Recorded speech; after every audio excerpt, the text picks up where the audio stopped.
Alrighty. So now I think this is going to be well, yeah, I'm not going to end this series per se, but today this is going to be the last video I'm going to film about base factoring techniques. Perhaps basic factoring techniques. Perhaps there's other factoring techniques that are, that are different. I don't know them. It'd be interesting to keep on adding videos to this series about factoring techniques. But yeah, this is a this video is gonna be about the difference of squares, technique, factoring. Okay, so let's get it. Let's get at it. Okay, so all right, so we start out with f of x is equal to x squared minus 81. Okay, so there's two, there's sort of two observations that we have to make here in order to determine that we can do this difference of squares. The first one is that, again, we have our f of x is equal to ax squared bx plus c. So the first observation is that b is equal to 0. Meaning if b is equal to 0, then there's no, this, whatever this variable is not going to exist because b is equal to 0. And thus we get ax squared plus c. Okay. That's the first observation we make. The second observation is that our c term is negative. So, second observation is that our c term is negative. Negative. Okay. Therefore, we get this form here. Ax squared minus c. So we get that type of form. Okay. Now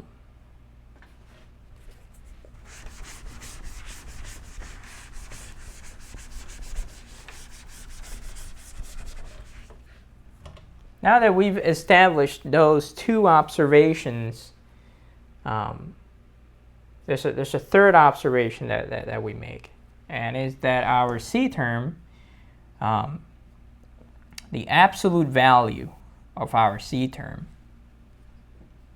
okay, is ultimately equal to the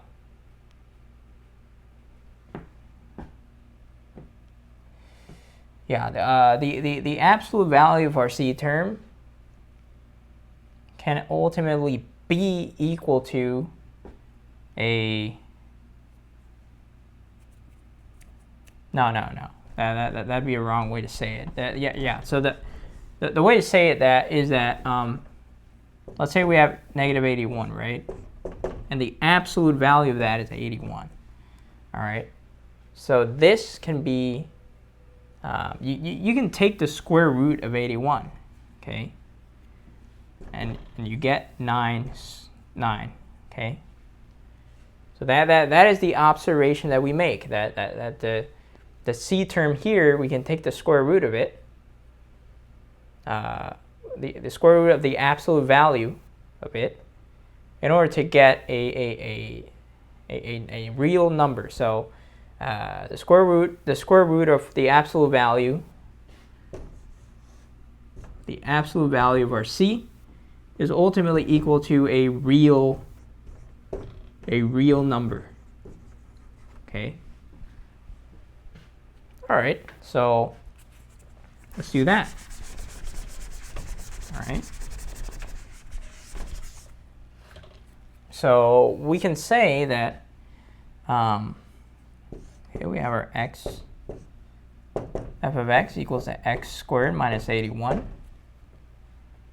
We can say this.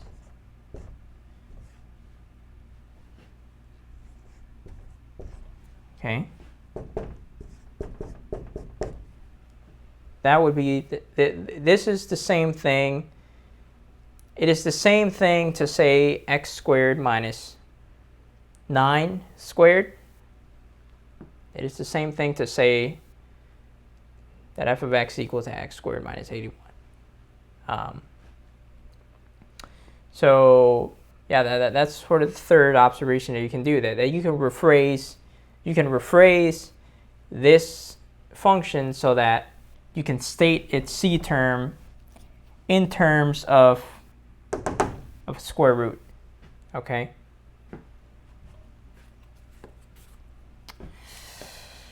All right, so you can rephrase it to say this: ax squared minus c squared. Okay.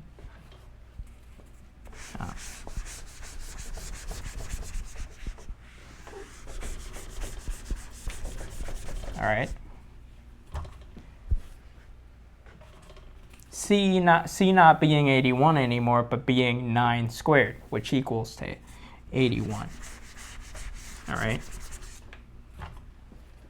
If you can make those 3 observations, then that means that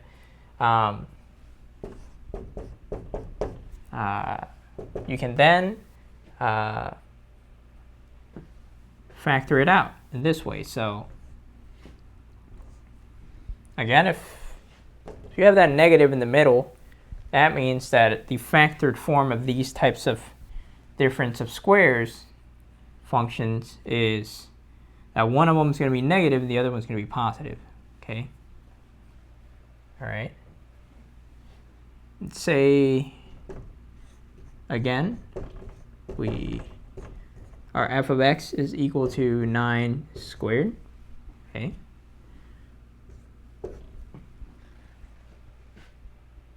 We can then take 1x, put it here. We can take another x, put it here. We can take 1 9, put it there, and we can take another 9 and put it here. Okay. Again, it would be the same thing to say this. Okay. Right? X times x, 9 times 9. All right.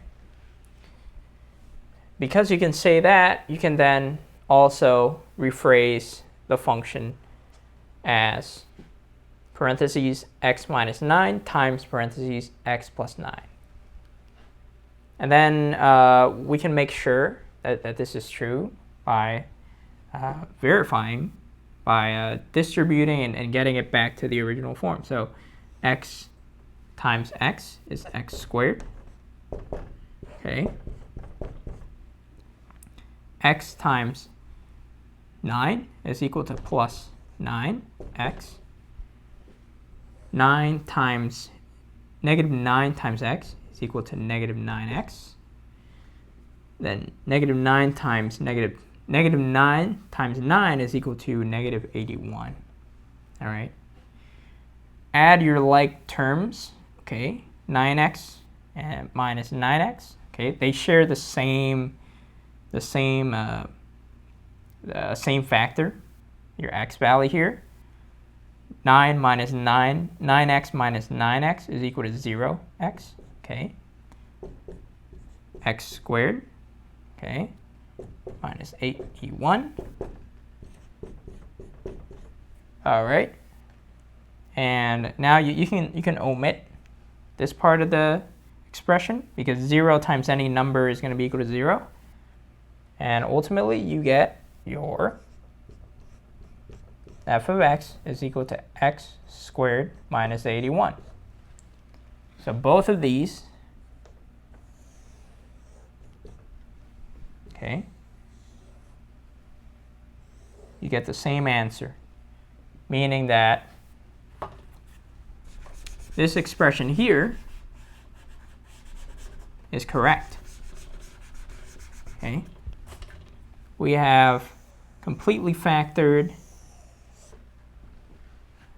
our initial function into a completely factored form. Yeah, I love to see difference of square problems when I'm doing math, because you know, if it's an intermediate, it's just, if it's like a intermediate type thing where it's a problem that has a series of problems and this is one of them, you can knock it out of the park real quick. All right. Yeah, these should be, if you see these, these should be the things that would, you know, make you feel relieved, right? Yeah, that's it for difference of square problems. Let me go to the side here, take some notes. Alrighty. Whatever you do with this math, good luck. As long as it's good stuff, you know, not bad stuff. Yeah, a lot like Spider-Man's uncle said, you know, like with great power comes great responsibility, all right? All right. Peace. Oh, like and subscribe. Okay.